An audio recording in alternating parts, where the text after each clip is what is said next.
Hey, what's up guys? This is Anthony from Anthony's Customs, and for this review, we are looking at the Savage Crucible Royal Guard.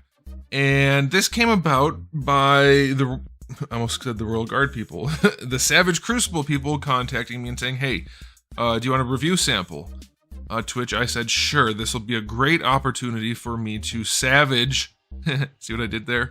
An indie company. No, I don't do that. In fact, I generally don't do review samples for things like this unless a company specifically asks for it, and they did. So, I came up with the idea that I'm gonna just do a straight up regular review. And here's my thought process, just because this is a sort of a unique situation. You guys know I am still developing my own line once I get back to doing that. And so there could be a perceived conflict of interest. I think I've earned your trust, but still it could be out there. So I have two predicaments when reviewing something like this. Okay, one is I could be seen as being overly harsh, overly critical to further my own production once that happens, to hurt this other company, because then the piece of the pie is bigger for me in the future. Some people could see it that way, I suppose. Then the other thing is I could be essentially giving them information for free, good information that they can use to better their product for free. So not only am I not hurting them, but I'm actually helping them. And I figure I can't, there's too many angles, there's too many things, I'm not going to worry about it. They know what I do, I'm just going to give them the normal review that I normally do. And if it's harsh, it's harsh. If it's good, it's good. You know what the Bible says about being generous. It's a good thing, generally speaking. And so if I give them good information, then hey, more power to them. If they can use it, good. If not, that's fine too. I'm just going to review it straight up, and that's the way it goes. All right, so here's the Savage Crucible Royal Guard, full-on regular, normal, standard review for an indie company that's just releasing their first batch of products right now. All right, let's get them off the stand and take a closer look. Alrighty, so before we get into the figure, I do want to show you my package. It is a nice package, very reminiscent of NECA style packaging, glossy card stock with a window and a flap. So you get the wording, some text back here. It's all very well done, high quality, good print work on there. There you go. That's the front. You see all the way around, all that kind of stuff. And then there's your window. Like I said, very, very reminiscent to NECA style packaging. Good quality stuff. Also, the shipping box is a custom box. I don't have it handy to bring it on the table right now, but I'll show you guys in a photo. Cool stuff. Custom stuff is always good, so that's good. All right, so let's go ahead and dive into the figure. We're going to do it like normal. I do have the video slightly brighter than normal because he is mostly black. And so you're going to have some hot glare on this guy, but also you'll be able to see better, I think. I hope it's not too bright. I think it'll be okay. I can knock it down and then do it in post. I'll try doing it like that. We'll see how it works. All right, so he's standing basically straight up and down. His head's leaning forward a little bit. We'll get our height measurements. Like I said, we're going to just run this like a regular review. And if that makes me look bad or good or whatever, I don't care. They asked for a review, so what the heck. All right, 7 inches, almost exactly to the top of his noodle. That's going to be, well, just shy of 18 centimeters. Here's a comparison against your average Marvel Legends. Easily mixable, I would say, considering the lizard-like nature. He could definitely fit in there. Here he is up against a Marvel Select. Yeah, you could still fit him in there, because who's to say lizard people aren't a little bit smaller than normal humans? So, hey, you could do it. Okay, so let's go ahead and get into the aesthetic. We'll do a quick question of the day. I've asked this before, but I'm guessing we're going to have different audience members every video, so who knows what the answers might be. Are you guys into new IP? Are you that type of collector? Or are you only interested in established stuff, licensed properties like Marvel, DC, whatever the case may be? This is a new IP. I mean, it is essentially licensable, but it's not what we're talking about. Indie company, new IP, intellectual property. Are you guys into that sort of thing? Or are you just not because it's not something you're already bought into? Let me know. I personally like new IP, generally speaking. If it's my thing, it's my thing. I don't care if it's been licensed or not. All right, so all cards on the table. This is a very fantasy-based line of figures, and fantasy's not my super cup of tea. Like, I'm really big into Lord of the Rings. I liked those movies, a whole bunch of the books, whatever, but it's not really my thing. So I have no bias towards or against. I'm generally in favor of fantasy, but it's not like, oh, I'm just drooling at a lizard person. You know what I mean? Okay, so First things I notice on this guy is the finish is nice. It's a nice quality finish. We have some varying metallic finishes, and then the skin tone is, I would say, more of a satin, probably closer to matte. Somewhere between satin and matte. Looks nice. Paint job is clean. Very, very clean paint work. You can see these buckles back here. That's as clean as you're going to get for an action figure in this scale. And at this price point, I don't think you could really expect too much more. It is at Big Bad Toy Store. I don't know what they charged for their Kickstarter. I don't participate in other Kickstarters just because conflict of interest sort of situation as a reviewer and as another developer. I just feel that's a weird thing to do, so I don't do it. Anyway, I don't know what they charge on their Kickstarter, but at Big Bad Toy Store, it's $50 for the Royal Guard. The image is different than this, though. He has purple on him in the Big Bad Toy Store solicitation, but it's just a render, so I don't know. Anyway, $50. Paint job is clean. It's really, really nicely done. It's not just that bronze. There's some silver dry brushing on there, and obviously you have the gunmetal. Very nicely done. Some shading in the skin. Obviously his underbelly is a gray color, and then we have the stripes for his arms and legs and such. But yeah, the paints are really, really clean. This is very reminiscent. I'm sure they don't, I don't know. I'm not sure. Who knows? Maybe they want me to mention this or don't want me to mention this. I don't know.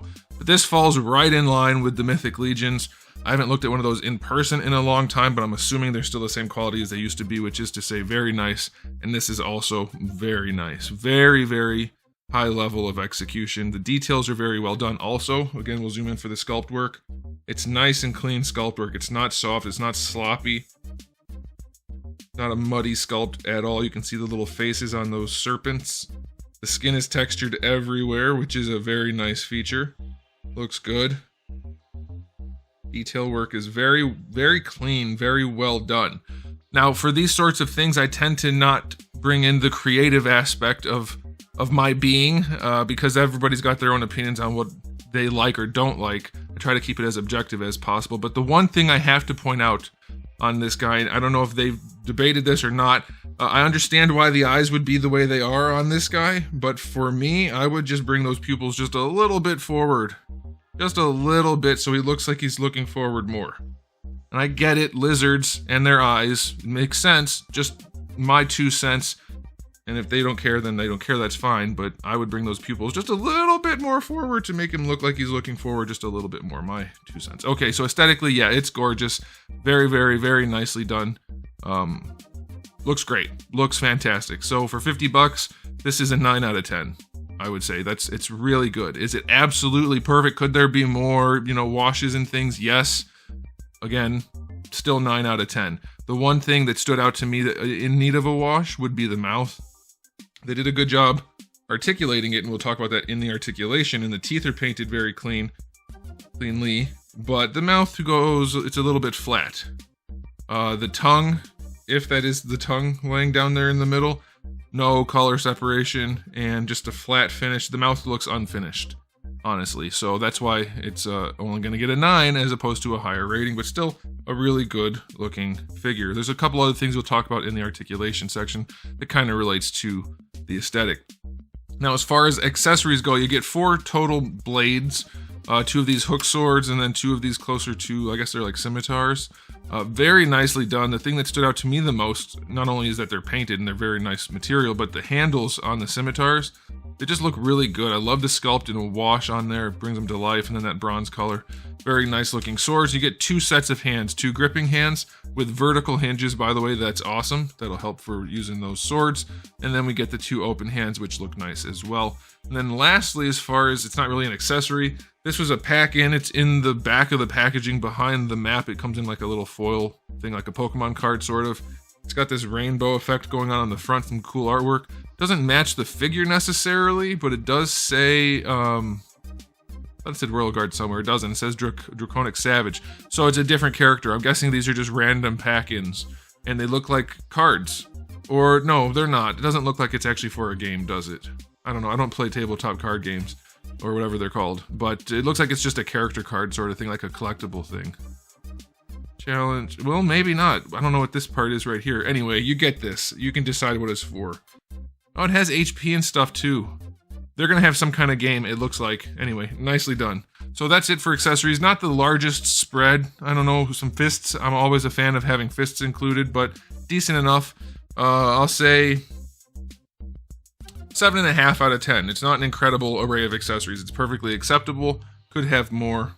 You know, that's reasonable enough. All right, let's talk about the articulation. We did already talk about the mouth. I'll show you that a little bit closer. They did a good job with the fitment and everything. Functionally, it's fine. No problems there. My only gripe would be the finish. So from an articulation perspective, it's okay. It's all right. The head is on a double ball peg, which gives you decent functionality.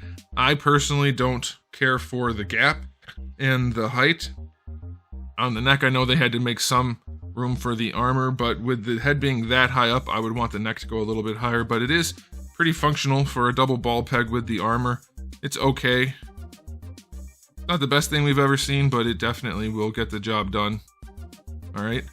Now, the armor is a floaty piece, but we'll see how much it actually impedes articulation. Shoulder pad is connected back here on the shoulder itself. I do believe, does it actually rotate or just flex? I think, yeah, it actually rotates a little bit, not a ton. It'll flex mostly, but that's the only connection point there. So anyway, for the shoulder, we have a standard ball hinge. It's gonna be hard for me to actually show it, the joint, but I'll show you the functionality. You get your full rotation.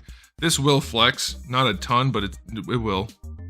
So full rotation, bringing the arm up, works, no problem. You get to just about horizontal there. And because of this rotating and flexing, it's not really an issue. So that works pretty well. That's nice. And then, of course, you have your butterfly joint. It's a classic butterfly joint, which is surprisingly well done. I guess I shouldn't say it's surprising. We don't often see that from the big companies, but it is a decent butterfly joint. Traditional style where it just comes forward some, it doesn't go back at all, other than to the neutral position. And that'll help for some posing for sure, especially with the armor. He can bring his arm across his chest a little bit better with that, so that is okay. All right, so bicep swivel. Ooh, a lot of the joints are pretty tight on this guy. So we do have the bicep swivel. It's a free swivel in that the elbow connects up into the shoulder, so this can move without the elbow moving. That can be useful for articulation. It's more so just a necessity for the design. But you get a double jointed elbow, which is nicely put together. It's pinless, of course, because it has the double hinge where it pegs through. But they did a really good job. It's really quite seamless. Not the best range. Of course, he's got some thickness going on with the gauntlet here. So maybe the other ones have a little bit better range. But they have done a very nice job hiding that elbow joint. Very nice job. The textured skin helps, of course, too. But that's good. You do get a swivel in the gauntlet, which is something that you need to have if you're going to have gauntlets. It's not a loose piece as far as I can tell. It's actually the forearm. The whole thing is the forearm and gauntlet, so that's okay. Then you get your wrists rotation, and how much of that hinge can you actually use? Not a ton, but it's definitely going to be better than not having it. It seats a little deep into the forearm, but it works fine, so that's okay. All right, now for the torso, we have double ball peg at the top, and I believe a single. It would most likely be a single at the bottom. So the range on this is really nice, and it's because double ball pegs for the torso are definitely the way to go. And if you do them even remotely properly, you don't have to have figures like McFarlane and Hasbro that can't pose. So this guy can lean all the way back. No problem at all. Yes, there is a gap at the maximum, but just don't go quite that far, and then there's no gap. But if you need the range, it's there. And then going forward, all the way forward too. It's like, it's really not hard to do double ball pegs. That's very nicely done. It's funny to me because this part right here, other than the texture, looks almost exactly like the way I designed mine. And that's funny. Just that when companies are actually trying, it's so simple. It's so easy to do it, and Hasbro and McFarlane have not figured out how to do this sort of basic stuff yet. But yeah, it works really well. No problems in the torso. As far as articulation goes, I haven't had any issues with tightness or looseness, other than a few things are pretty tight, but nothing that didn't end up moving and not being a problem, so that's okay. Floating belt piece is a floating belt piece. You can see his undies in there. Hips are on ball pegs. So as far as I can tell, it's just a fixed ball peg that sticks out. And then you have the socket for the hip. Now, they're not going to get up to horizontal. It's probably enough for a big armored dude like this. Like, he's not super bulky, but he is in armor. Doesn't go back very far. Going out to the side, we do have these sword thingies up here. Let's see, they do slide. Yeah, you can get pretty good range out of that. Almost full on splits, so that's pretty solid. And then you're gonna get your thigh swivel out of that ball socket a little bit, but there is another thigh swivel in there too. So it's basically like a standard leg on a ball socket. So really nicely done there. The knees are similar to the elbows. Double jointed and pretty good looking. Little skinny and weird. Anytime you have the double joint like this, like NECA does this on a lot of their humans. The one Casey Jones had it in his elbows. I think one of the live action one, and one of the Aprils had it in her knees, and people don't care for it sometimes, and sometimes they do. I think you can get away with it much better in these elbows up here. Down here it's a little bit weirder looking, but it's not something you're going to notice unless you're actually looking for it, like in a review for instance. But that's fine. And of course you do get rotation out of it if you want that.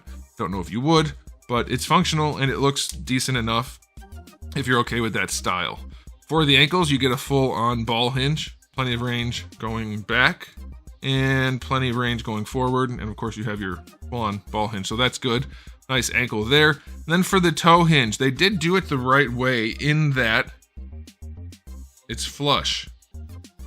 The thickness of the joint is the thickness of the foot. So when you bend it, there's no cliff, there's no edge. That's exactly how you want to do that. So that's a good thing in concept. However, this guy has very long toes relative to the size of his foot. So the joint is pretty far back and not super tight. I had a lot of issue getting him to stand on his own on the turnaround. This is why I'm not a fan of toe hinges. It's usually a shelf diving problem. And the bigger the toe, the easier that is for him to just not have enough stability. You end up with a very small surface for him to stand on. So that could be a problem. Mine are both quite loose at the toe. Not floppy, but when you put a figure's weight on it, it might as well be floppy. So be aware of that. These little scabbard thingies, I'm okay with that. I don't mind not having full scabbards. That's not how I'm going to do mine either, so that's a good thing. I think. That's up to you, though, if you like it or not. But they do rotate on here, on the belt, and they rotate up here as well. These are actually on a little bit of a ball peg. And then for the tail, it's just some double ball pegs throughout. It's not super posable, but it is posable enough, and it doesn't look bad, so that's fine. Yeah, like he's not going to be doing much with his tail. He's got a relatively small tail. They've definitely leaned into the humanoid aspect of this rather than making him more of like an upright lizard. He's got a very, very small tail, so you can get by with a small tail, and that's fine. Okay, so that's it for the articulation. I will say 8 out of 10. It's pretty solid. Nothing incredibly stand-out-ish good other than the torso. But I mean, there's nothing wrong with it anywhere. It's just nothing like, oh wow, it's nothing shocking, so I can't go too high. But it's pretty solid. Yeah, I don't have any issues with it other than the neck's a little weird. And, I mean, limited range here and there. And then the toes being floppy. But yeah, otherwise it's solid. So, okay, time for a final verdict. This ended up being a longer video than I expected, but it's a new figure we haven't looked at before, so I guess it's warranted. Definitely a solid line. I don't see any reason for somebody who was interested in it before to not be now. It looks good. It looks good. I do think the render with the purple, maybe there's going to be another Royal Guard, or there are already other Royal Guards, I don't know, that have different colors. I would have liked the purple personally, but this still looks really cool. That's completely subjective, doesn't matter. Yeah, it's a good line. It's a really, really solid line. Obviously, there's going to be some room for improvement here. Oh, it also looks to me, I should probably mention this. This line is meant to be interchangeable with itself quite a bit. Very similar to Mythic Legions and a lot of other lines that are being made. I'm guessing his armor pops off fairly easily. I want to do it. I kind of didn't thought about it, but then I forgot that I thought about it. So we'll do it real quick. This better pop off. There we go. All right. So is it connected? No. Okay. Is it? Oh, these are probably connected. Okay. Oh, please don't break. Good. So far, no problems. Pulling on stuff doesn't feel super sketchy. The armor does come off, so yeah, it's gonna function just like Mythic Legions, and they're probably sick of me saying that, but I guess it's probably a good thing. That's a successful line. And so if yours is anything like that, then that's a good thing. But yeah, so my armor comes off. Okay, so really solid line. Nothing at all that I'm seeing would be something that should scare anybody away, and I'm guessing if you were on the fence, you've probably jumped over to the side of getting into this line. It's a really solid release. Yeah, kudos to them. They did a good job for a first showing. This is really a good, strong thing. I'm going to give them an 8.5 out of 10 for this release. I don't know. This is the only one I have. There are others, but this is an 8.5 out of 10 easy. Yeah, it's a little pricey. That's just the nature of indie companies. There's nothing you can do about that. Unfortunately, that's not on the consumer, you know? That's just the way it goes. Like, it has to be... It's understood that it's going to cost a little bit more, smaller production numbers, that kind of thing. But you still have to get your money's worth. So, you know, it's a fine balancing act for something like that. It's going to be tricky to get that peg back in. But yeah, I think for the price point of $50, which is what it is at Big Bad Toy Store, 8.5 out of 10 is perfectly reasonable. So there it is, guys. Thanks for watching. Let me know what you think in the comment section below. I'm sure they'll see it. So if you have any feedback for them, they might be interested in hearing it. I don't know. Say something nice or not at all would be a good thing, but who knows? Whatever you have to say it, and they may get to see that down there. But thanks for watching, guys. If you enjoyed the video, please do give it a thumbs up. If you didn't, give it a thumbs down. And if you haven't subscribed, you should. I have new videos every day but Wednesday, or at least I will once I get back on schedule. And I have thousands of videos already on the channel, so make sure you come back for all of that. And in the meantime, keep collecting.